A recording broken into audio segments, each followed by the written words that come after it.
어저께가 성탄절이었고 오늘이 2021년도의 마지막 주일 예배입니다. 어저께도 성탄절 예배를 드렸는데 오늘도 또 교회에 나와서 이렇게 예배 드리시는 우리 모든 성도님들을 주님의 이름으로 축복합니다. 참 세월이 빠릅니다. 어느덧 올 한 해가 다 지나가고 벌써 마지막 주일 예배를 드리게 되었습니다. 우리 성도님들 올 한 해를 사시느라고 정말 수고들 많이 하셨습니다. 올해도 코로나로 시작해서 코로나로 끝나게 되는 한 해입니다. 우리가 2021년도 1월 1일 이제 새로 한 해를 시작할 때만 하더라도 이렇게 올해의 마지막까지 코로나로 고생이 될 줄은 미처 생각하지 못했습니다. 다들 이 지긋지긋한 코로나가 올해는 정말 끝나겠지, 올해야말로 코로나는 끝나겠지 이렇게 생각했었습니다. 그런데 아직까지 코로나는 끝날 어떤 조짐도 보이지 않습니다. 오히려 더 심해지고 있습니다. 우리는 올해도 작년에 이어서도 어수선하게 올 한 해를 보내고 있습니다. 올해는 국가적으로도 파란만장한 한 해였습니다. 대선판이 벌어져서 또 정치권이 사생결단 싸우고 있습니다. 이 정치가 이 모양이니까 뭐 나라 경제는 말할 것도 없습니다. 교회들도 참 어려운 일들이 많았습니다. 코로나 때문에 한국 교회가 입고 있는 피해는 뭐 이루 말할 수가 없습니다. 우리나라 전체 교회 숫자가 약 5만 개 정도 된다고 하는 이 통계가 있습니다. 이런 거를 군소교단까지 다 합치면 한 6만 개는 될 것이다. 뭐 이런 통계도 있습니다. 그런데 어느 교회 기관의 통계에 의하면 그중에 약 10,000개 정도 교회가 문을 닫았다고 합니다. 엄청난 숫자입니다. 이 5개 교회 중에 1개 교회가 문을 닫았다는 것입니다. 물론 거의 다 개척교회라든가 이런 상가의 작은 교회들이기 때문에 교회가 사라져도 뭐 흔적도 없을 것입니다. 소리 소문 없이 교회들이 10,000개 가까이 사라졌다고 합니다. 우리 교회도 참 어려운 일들이 많았지만 하나님의 은혜로 여기까지 올 수 있었습니다. 오로지 하나님의 은혜로 여기까지 올 수 있었습니다. 물론 우리 성도님들의 가정에도 어려운 일들이 많으셨을 것입니다. 저도 목사이기 때문에 우리 성도님들의 가정 형편을 어느 정도는 파악을 하고 있습니다. 나라가 이렇게 어렵고 경제가 어려운데 우리 믿는 사람들이라고 뭐 별 수 있겠습니까? 세상이 어지러지면 모든 사람들이 다 영향을 받을 수밖에 없습니다. 그러니 지금은 뭐 하나 잘 되는 것이 없는 시대입니다. 누구 하나 잘 나간다는 사람을 별로 본 적이 없어요. 다 못 살겠다고 난리들입니다. 그러니까 지금 이 시대는 어떤 시대냐? 복이 떠나가고 있는 시대라는 것입니다. 복이 떠나가고 있어요. 복이 들어올 때가 있고 복이 나갈 때가 있는데 지금은 누가 봐도 복이 떠나가고 있는 시대입니다. 우리나라에서 이것을 모르는 사람은 아무도 없습니다. 자, 이런 시대를 성경적으로는 무엇이라고 하느냐? 이가봇의 시대라고 합니다. 이가봇의 시대다. 자, 이가봇이 무엇입니까? 오늘 성경 이 사무엘상 4장 우리가 읽은 말씀 중에 이가봇이라고 하는 말씀이 나옵니다. 우리 오늘 읽은 말씀은 사무엘상 4장 21절 22절 제가 한번 다시 읽어드리겠습니다. 사무엘상 4장 21절 22절 이르기를 영광이 이스라엘에서 떠났다 하고 아이 이름을 이가봇이라 하였으니 하나님의 교회가 빼앗겼고 그의 시아버지와 남편이 죽었기 때문이며 또 이르기를 하나님의 궤를 빼앗겼으므로 영광이 이스라엘에서 떠났다 하였더라. 아멘. 자, 이때 이스라엘은 어떤 시대였는가 하니 한마디로 말씀드리면 뭐 하나 잘 되는 것이 없는 시대였습니다. 당시 이스라엘을 다스리던 제사장은 엘리라고 하는 제사장이었습니다. 그때까지만 하더라도 이스라엘은 이 왕이 없었고 제사장이 왕 대신 나라를 다스리고 있었습니다. 그런데 엘리 제사장이라고 하는 사람은 참 문제가 많은 사람이었습니다. 이 사람은 좋은 사람인데 무능했습니다. 영적으로도 아주 어두운 사람이었습니다. 제사장이라는 사람의 기도도 별로 하지 않습니다. 그러니까 하나님하고 영적으로 끊어져 있습니다.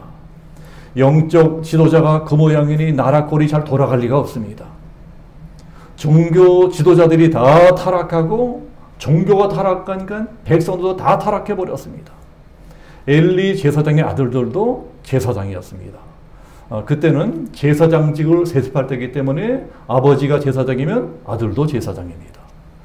그런데 제사장이라고 하는 사람들이 아버지의 권력을 이용해서 부정축제를 합니다. 그것도 모자라서 성전에 제사 지내러 여인을 성폭행까지 합니다. 한마디로 온 나라도 집안도 콩가루 집안이 되었습니다. 콩가루가 되었습니다. 나라거리 금형이 되다 보니 이웃 나라들까지 우습게 합니다. 이스라엘을 우습게 알고 이 나라 저 나라가 찝쩍대고 쳐들어옵니다. 적들이 쳐들어와서 땅도 빼앗고 농사 지은 것도 빼앗아가고, 그러니 백성들이 사는 것이 말씀이 아닌 것입니다. 경제도 점점 더 엉망진창이 되었습니다. 이스라엘을 괴롭히는 적들 중에 제일 고약한 적, 제일 대표적으로 고약한 적이 블레셋이었습니다. 블레셋 족속. 블레셋 족속이 툭 하면 쳐들어와서 도적질을 하더니 도저히 살 길이 없는 것입니다. 이대로는 안 되겠다. 도저히 못 참겠다. 전쟁을 해서라도 블레셋을 쫓아내야 되겠다. 자, 그리고 엘리의 아들들이 자기들이 사령관이 되어가지고 전쟁을 하러 나갑니다. 전쟁이 벌어졌어요. 근데 블레셋이 워낙 강력한 적이기 때문에 비장의 카드를 꺼냅니다. 비장의 무기를 들고 나갑니다. 하나님의 궤, 그러니까 법궤를 들고 나가는 거예요. 자, 법궤라고 하는 것 제가 여러 번 말씀드렸습니다. 법궤라고 하는 것은 이스라엘의 상징입니다. 법궤는 하나님이 계시는 곳이에요. 이스라엘 사람들에게는 생명처럼 중요한 것입니다. 법궤 안에는 하나님의 능력을 상징하는 물건들이 들어있습니다. 모세가 시내산에서 계명을 받을 적에 받았던 십계명 돌판이 들어있습니다. 만나를 담은 항아리가 들어있고 아론의 쌍난 지팡이가 들어있습니다. 이제까지 이스라엘은 법궤만 앞세우고 가면 만사가 형통했습니다. 하나님이 앞서가시니까 만사가 형통한 것입니다. 요단강을 건너 쪽에도 법궤를 앞세우고 들어가니까 강물이 쫙 깔아져 버립니다. 여리고성을 무너뜨릴 적에도 법궤를 앞세우고 성을 7바퀴 뱅뱅 돌고 소리를 지르니까 성이 무너져 버립니다. 법궤만 앞세우고 가면 모든 적을 다 무찌를 수 있었습니다. 그래서 이번에도 우리가 법궤만 앞세우고 가면, 하나님만 앞세우고 가면 블레셋이 아무리 강력해도 저 블레셋은 무찌를 수 있다. 이렇게 믿었어요. 법궤를 앞세우고 가니까 이번에도 이길 수 있다. 그러나 그것이 착각이었습니다. 살기는 개판으로 살면서 법궤만 메고 간다고 이길 것이다. 이것을 기복신앙이라고 합니다. 기복신앙. 법궤만 메고 간다고 다 이기는 게 아니에요. 하나님이 함께 해주셔야 이기는 것입니다. 그렇게 개판으로 사는데도 하나님이 함께 해주실 리가 없습니다. 그래서 법궤를 앞세우고 가는데도 전쟁에서 대패합니다. 완전히 전멸을 당했습니다. 엘리 제사장의 아들들까지도 다 전사해 버렸습니다. 적들에게 법궤까지 빼앗겨 버렸어요. 적들이 법궤를 기념품으로, 전리품으로 가져가 버렸습니다. 법궤를 빼앗긴다고 하는 것은 이스라엘로서는 상상도 할 수 없는 일입니다. 하나님을 빼앗긴 것입니다. 그것은 정말 이스라엘 백성들에게는 어마어마한 충격이었습니다. 엘리 제사장이 패전 소식을 듣고 충격을 받습니다. 뭐라고? 우리 군대가 패했다고. 더 충격적인 소식은 자기 두 아들까지 다 죽었다는 것입니다. 아들들이 다 죽었어요. 그것보다 더 충격적인 것은 법궤까지 빼앗겼다는 것입니다. 뭐라고? 법궤를 빼앗겼어. 이 세상에 그것보다 충격적인 일은 있을 수가 없습니다. 법궤를 빼앗겼다니. 너무나 충격을 받아서 엘리 제사장이 뒤로 나가자 빠집니다. 뒤로 나가자 빠지면 목뼈가 부러지면서 그 자리에 즉사했습니다. 하필 그때 엘리 제사장의 며느리가 임신 중이었습니다. 아기를 임신한 며느리도 충격적인 소식을 듣습니다. 이스라엘 군대가 패전했다는 것입니다. 자기 남편도 전사했다는 것입니다.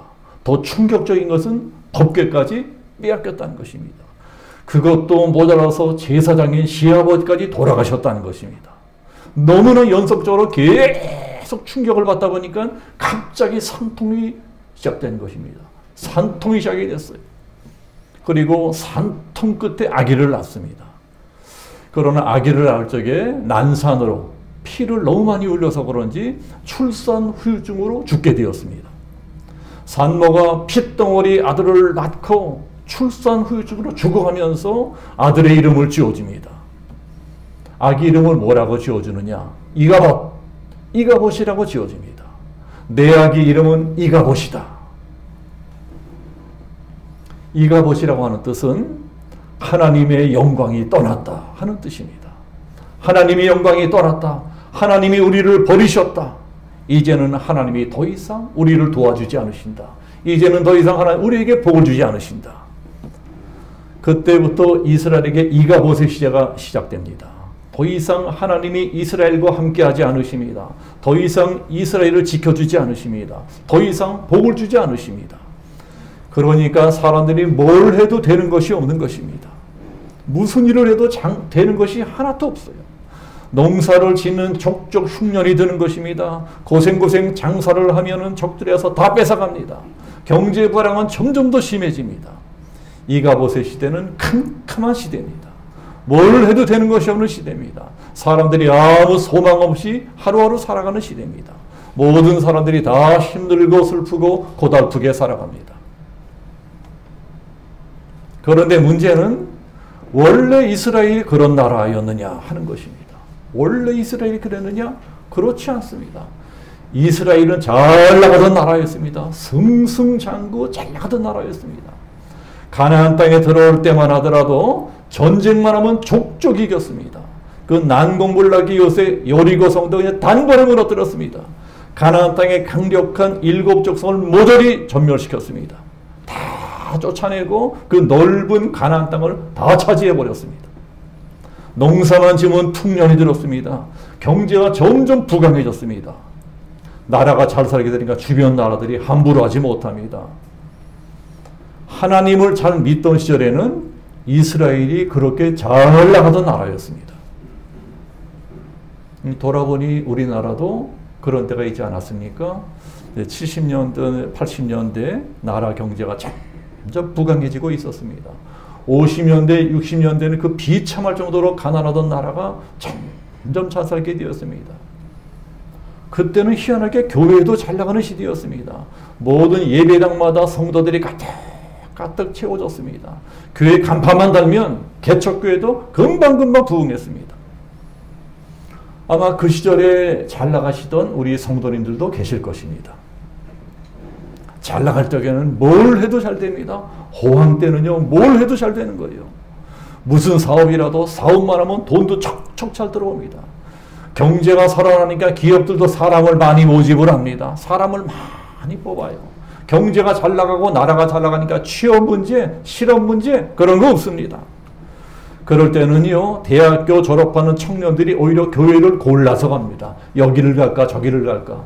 실제로 그 시절에는 뭐 삼성, LG 뭐 이런 이 대기업들이 이 졸업하는 학생들에게 회사 직원들을 보내서 우리 회사를 홍보를 하고 이런 시대였습니다. 지금 생각하면은 전설 같은 시대였습니다. 네, 그런데 그럴 때 잘해야 됩니다. 잘 나갈 때가 조심할 때입니다. 잘 나갈 때 조심하지 아니하면 바로 이가봇의 시대가 오는 수가 있습니다. 이가봇의 시대가 뭐라 그랬습니까? 뭘 해도 안 되는 시대예요. 뭘 해도 안 돼. 그 당시 이스라엘 사람들이 바로 그런 이가봇의 시대를 살고 있었습니다. 뭘 해도 안 되는 거예요.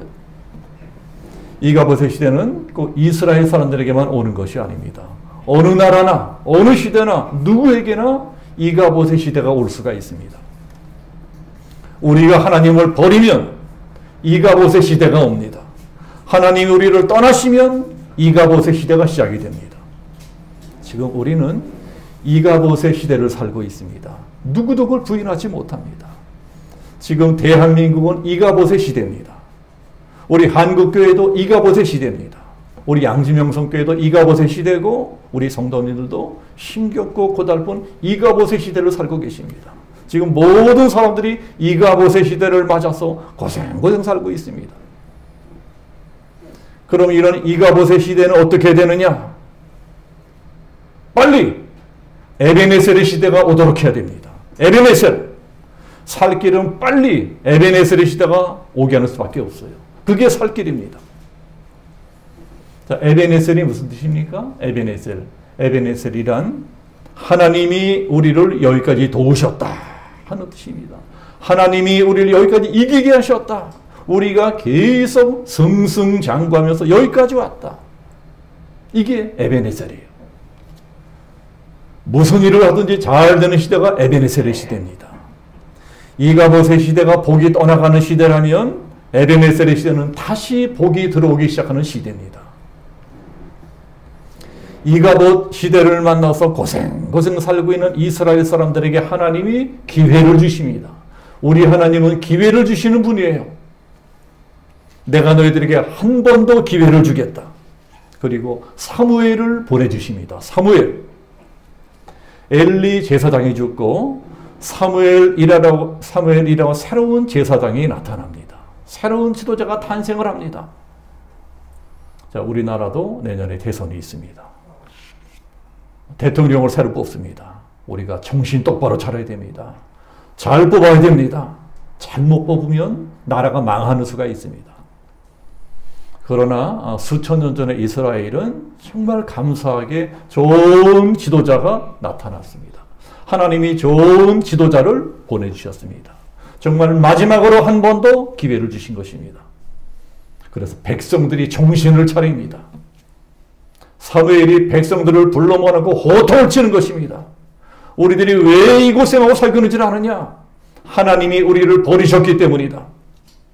그 지질이 못 살던 우리들을, 광야에서 헤매고 살던 우리들을 이 풍요로운 땅 가나안을 주시고 우리를 이만큼 잘 먹고 잘 살게 해주셨는데 조금 우리가 등 따스고 배불러졌다고 우리가 하나님이라기를 우습게 하고 살았다. 하나님을 버리고 우상이나 섬기고 살았다. 그래서 하나님이 우리에게 주신 것을 다 빼앗아가 버렸다. 하나님 우리를 버리셨다. 하나님 우리를 버리시니까 블레셋이 터들어와서 우리 가진 걸 다 빼앗아가 버렸다. 그러나 우리가 회개하고 하나님께 돌아가면 하나님이 다시 함께 하실 것이다. 다시 우리에게 복을 주실 것이다. 그리고 간절하게 기도합니다. 단을 쌓고 온 백성이 사무엘 중심으로 하나님께 제사를 드립니다. 예배를 드립니다. 기도하고 찬송을 합니다. 그러니까 그때부터 싸우는 쪽쪽 이기는 거예요. 그전에는 싸웠다면 깨졌는데 이제부터는 싸웠다면 이기는 것입니다. 그것도 한 번, 두 번 이기는 것이 아니고 계속 이기는 것입니다. 계속 이기는 거예요. 블레셋을 쫓아내고 또 쫓아내고 계속 쫓아내다가 완전히 국경 바깥으로 완전히 쫓아내버렸습니다. 빼앗겼던 것들을 다 되찾아왔고 빼앗긴 제사를 다 되찾아왔습니다. 그리고 사무엘이 큰 바위덩이를 굴려와서 성전비를 세웁니다. 그리고 그 돌을 뭐라고 하느냐? 하나님이 우리를 여기까지 도와주셨다. 하나님이 우리를 여기까지 도와주셨다. 이것이 에벤에셀입니다. 자, 우리 오늘 읽은 말씀, 자, 사무엘상 7장 12절 우리 한번 다시 한번 보겠습니다. 자, 7장 12절 제가 한번 다시 한번 읽어드리겠습니다. 사무엘이 돌을 취하여 미스바와 센 사이에 세워 이르되 여호와께서 여기까지 우리를 도우셨다 하고 그 이름을 에벤에셀이라 하니라. 그때부터 에벤에셀의 시대가 시작이 됩니다. 에벤에셀의 시대는 이가봇의 시대는 정반대입니다. 뭘 해도 되는 것이 없는 게 이가봇의 시대였다면 에벤에셀의 시대는 뭘 해도 잘 돼요. 전쟁만 하면 이깁니다. 농사만 지으면 풍년이 됩니다. 장사만 하면 대박이 납니다. 모든 것이 술술려 사람들이 살맛이 나는 것입니다. 우리나라에도 빨리 에벤에셀의 시대가 와야 되겠습니다. 우리 교회들에도 빨리 에벤에셀의 시대가 와야 되겠습니다. 이 자리에 앉아 계신 우리 모든 성도님들의 가정에도 사업에도 직장에도 어서 빨리 에벤에셀의 시대가 오시기를 축복합니다. 에벤에셀의 시대는 다시 복을 받는 시대입니다. 복은 하나님이 주시는 거예요. 우리가 아당바등 한다고 복 받는 것이 아닙니다. 복은 하나님이 하늘에서 부어주시는 것입니다. 하나님이 복을 주셔야 우리들이 잘 살 수 있습니다. 하나님이 복을 주셔야 사업도 잘 되는 것입니다. 하나님이 복을 주셔야 내가 다니는 직장도 잘 되고 보너스도 받고 하는 것입니다. 하나님이 복을 주셔야 우리 애들도 잘 풀리는 것입니다. 하나님이 다시 복을 주시는 시대가 에베네셀의 시대입니다. 우리가 잘 살고 싶으면 빨리 이가봇의 시대를 끝내야 됩니다. 이가봇의 시대가 계속되면 우리가 아무리 죽을 고생을 해도요, 아침에 별 보고 나가서 별 보고 돌아와도 맨날 돌아오고 이쪽으로 돌면 이쪽으로 나가버리고 고생하는 빚만 늘고, 이가봇의 시대가 그런 시대입니다. 고생은 직사하게 하면서도 결국은 망해버리는 시대. 이게 바로 이가봇이에요. 지금이 바로 그런 시대입니다. 그러면 어떻게 해야 이 지긋지긋한 이가봇의 시대를 빨리 끝내고 에베네셀의 시대를 오게 할 수 있느냐? 오늘 성경에 그 노하우가 나와 있습니다. 그 노하우가 있어요. 성경은 언제나 노하우를 가르쳐주는 책입니다. 성경이 가르쳐주는 이가봇을 끝내고 에베네셀이 오게 하는 노하우가 무엇이냐? 방법이 무엇이냐? 간단합니다. 기본을 지키라는 것입니다. 기본을 지켜라. 무슨 일이든 사람이 기본이 잘 되어 있어야 됩니다. 공부든 운동이든 사업이든 기본이 잘 되어 있어야 성공할 확률이 높아집니다. 영적인 일도 마찬가지입니다. 영적인 일도 기본이 잘 되어야 됩니다. 기본이. 영적으로 기본이 잘 되어 있어야 그 다음에 범사가 잘 풀리고 강건하게 되는 것입니다. 그것이 요한 1서에도 나와 있습니다. 영혼이 잘 되면 범사도 잘 되고 육신도 강건해질 것이다. 어떻게 해야 빨리 이가봇의 시대를 끝내고 에베네셀의 시대가 오게 할 수 있겠느냐? 다시 복을 받는 길이 무엇이겠느냐? 자, 첫 번째로 모여서 예배드리기에 힘써야 됩니다. 모여서 예배드리기를 사모하는 것입니다. 자, 우리 7장 5절 봅시다. 자, 7장 5절을 보면 이런 말씀이 있습니다. 7장 5절. 사무엘이 이르되 온 이스라엘을 미스바로 모이라. 6절에도 이런 말씀이 있습니다. 그들이 미스바에 모여. 자, 모이라는 말씀이 있죠. 모여서 뭐합니까? 제사를 드리는 것입니다. 이가봇의 시대를 빨리 끝내고 싶다면, 빨리 다시 복을 받고 싶다면 모여서 예배하기를 사모하라는 것입니다. 사모해야 됩니다. 이스라엘 백성들이 미스바에 모여서 뭘 합니까? 제사를 드리는 것입니다. 하나님께 예배를 드립니다. 에베네셀의 시대가 언제부터 시작됩니까? 이때부터 시작되는 거예요. 다시 모이게 힘을 쓰는 것입니다. 모여서 예배드리고 모여서 기도합니다. 이게 에베네셀의 시작입니다. 이가봇의 시대에는요, 도무지 그런 것이 없었습니다. 사람들이 모이기에 힘쓰지 않아요. 제사 드리기에 게으릅니다. 예배 드리기에 게으릅니다. 모여서 기도하기도 싫어해요. 우리나라는 코로나 때문에 모이고 싶어도 모일 수 없는 시대가 되었습니다. 그래도 지금은 작년처럼 국가 공권력이 개입해서 강제로 예배당원을 폐쇄하고 아무도 나오지 못하게 하고, 자, 이루어지는 않습니다. 자, 국가 공권력도 그래서 되는 것이 아니라는 걸 깨달았어요. 작년에 교회들이 정말 고생을 했습니다. 지금은 그 정도까지는 아닙니다. 이제는 어느 정도까지는 예배를 드릴 수 있습니다. 정말 교회에 나와서 예배 드리기 원하면 나오셔서 예배 드릴 수 있습니다. 그런데 문제는 그렇게 할 수 있는데도 안 하는 것입니다. 이제는 온라인 예배라든가 뭐 이런 것이 너무나 익숙해져서, 편한데 익숙해져서 모이기를 싫어합니다. 앞으로 점점 그런 시대가 돼갈 것입니다. 이런 것을 예언한 신약 성경에 있습니다. 마지막 시대의 징조는 모이기를 피하는 자들이 늘어날 것이다. 교회 가서 예배하는 것만 예배냐? 모이기를 싫어해요.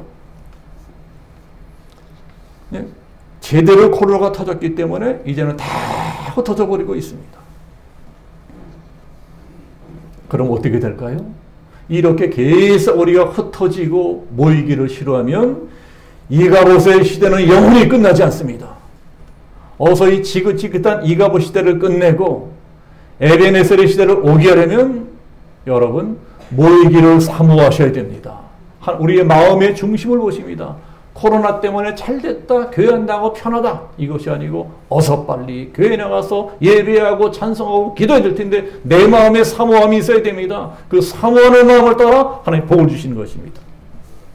한국교회 부흥기는 모이기에 힘쓸 때부터 일어났습니다.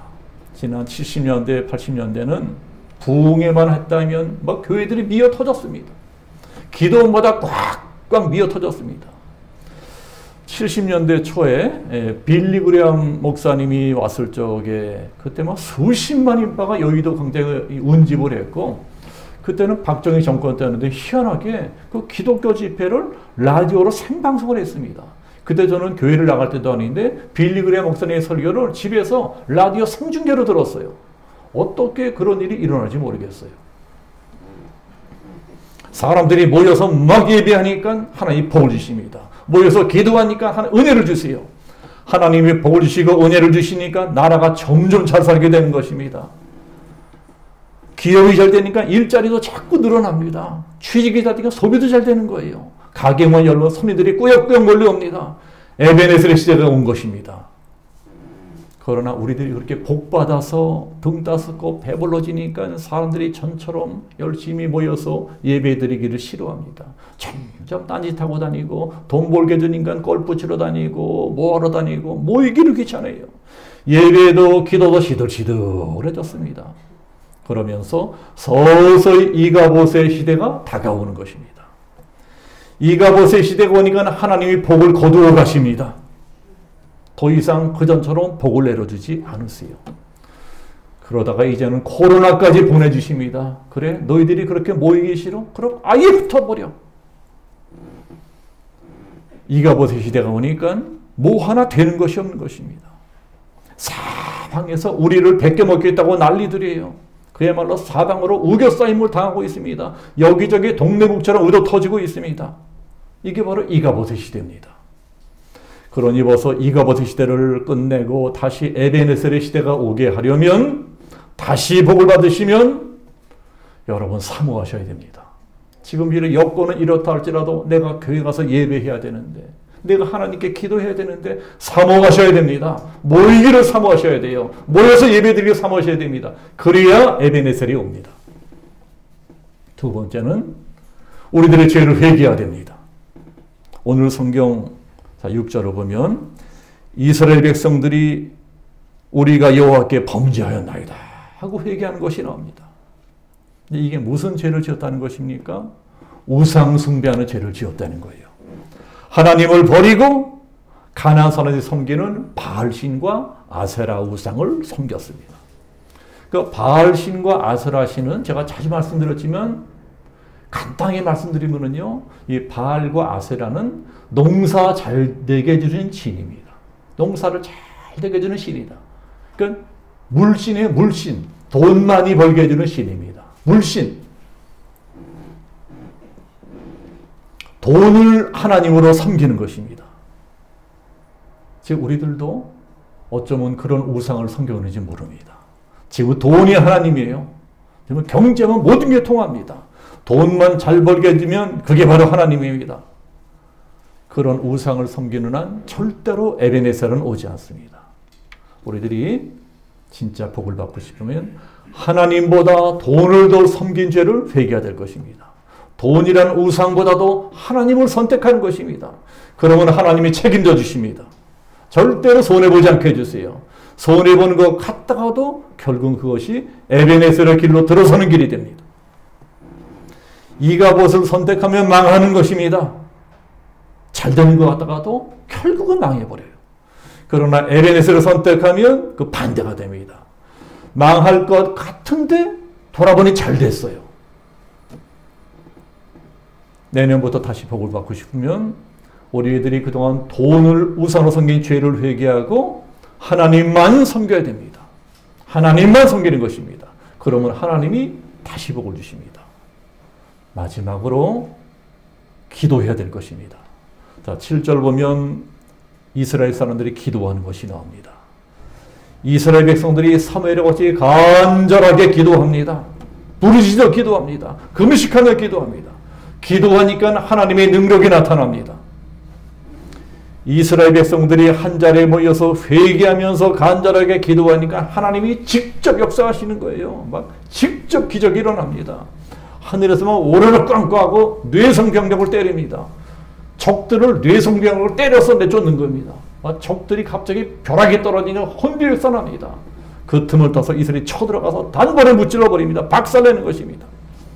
그러니까 이스라엘 군대가 힘이 세어서 전쟁에 이긴 것이 아닙니다.